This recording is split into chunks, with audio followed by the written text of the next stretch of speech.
Dans ce vaste océan de voix discordantes où résonnent les échos de l'opinion publique, moi, Nanja Sanaxelin Kimberly, je me tiens devant vous aujourd'hui pour soulever une question cruciale de notre existence. Sommes-nous entendus? Sommes-nous écoutés? Et plus particulièrement encore, les voix de la jeunesse, porteuses de rêves et d'idéaux, trouvent-elles une résonance authentique au sein de notre société? Mesdames, messieurs, maintenant je vous invite à observer le ciel. Et que ceux qui voient des étoiles les pointent du doigt.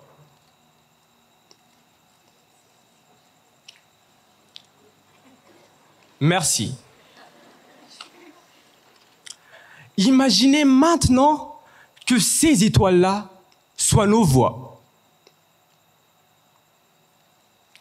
Combien d'entre elles brillent de tout leur éclat, pendant que d'autres demeurent invisibles, étouffées par le vacarme des préjugés et des stéréotypes de la gérontocratie. Mesdames, messieurs, permettez-moi de vous poser une question. Combien de fois avons-nous exprimé nos opinions et nos inquiétudes pour ensuite constater qu'elles sont tombées dans l'oubli ou minimisées, voire totalement ignorées? En tant que jeune malgache qui a grandi dans une famille où l'expression libre n'est pas trop encouragée,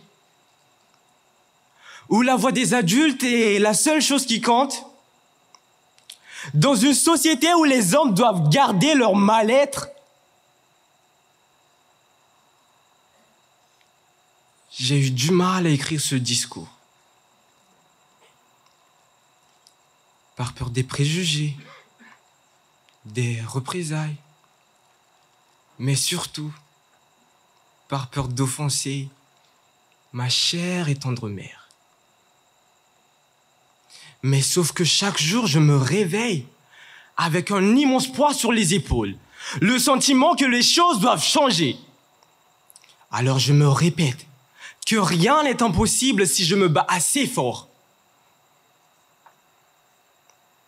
Alors me voilà aujourd'hui devant vous, pour vous crier haut et fort. Entendez-nous, écoutez-nous.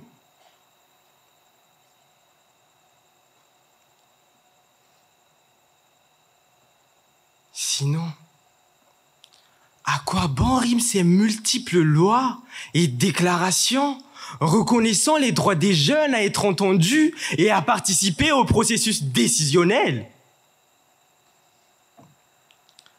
La Convention relative aux droits de l'enfant, adoptée par l'Assemblée générale des Nations unies en 1989, où ils reconnaissent le droit de l'enfant à exprimer librement son opinion sur toute question l'intéressant.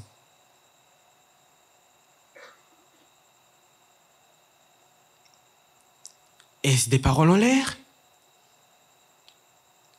Ou sommes-nous condamnés à errer dans l'ombre de l'incompréhension et de l'ignorance?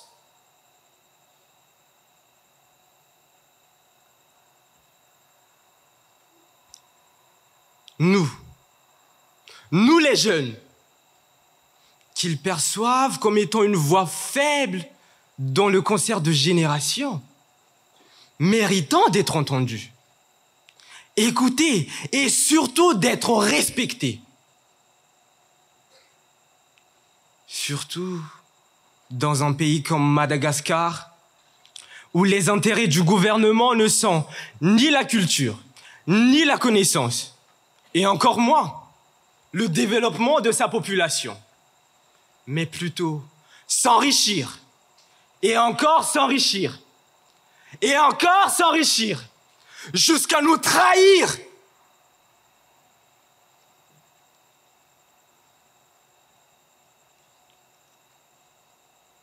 Mais, hélas,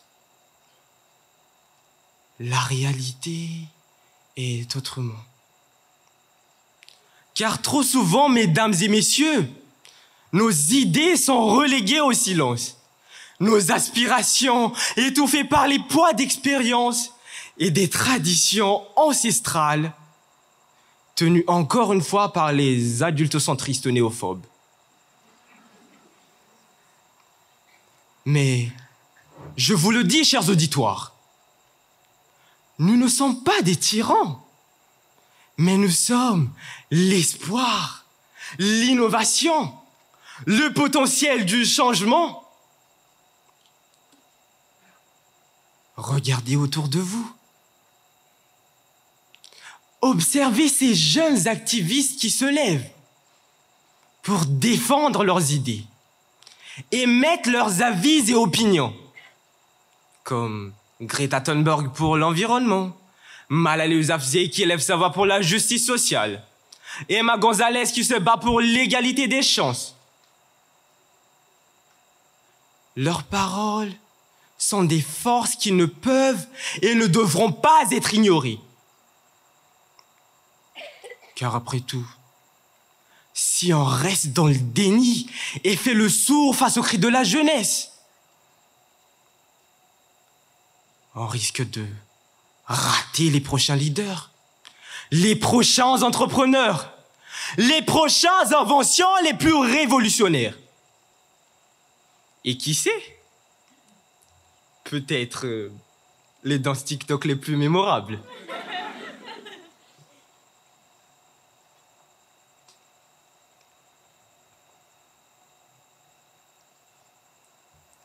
Notre demande est pourtant simple, mesdames et messieurs.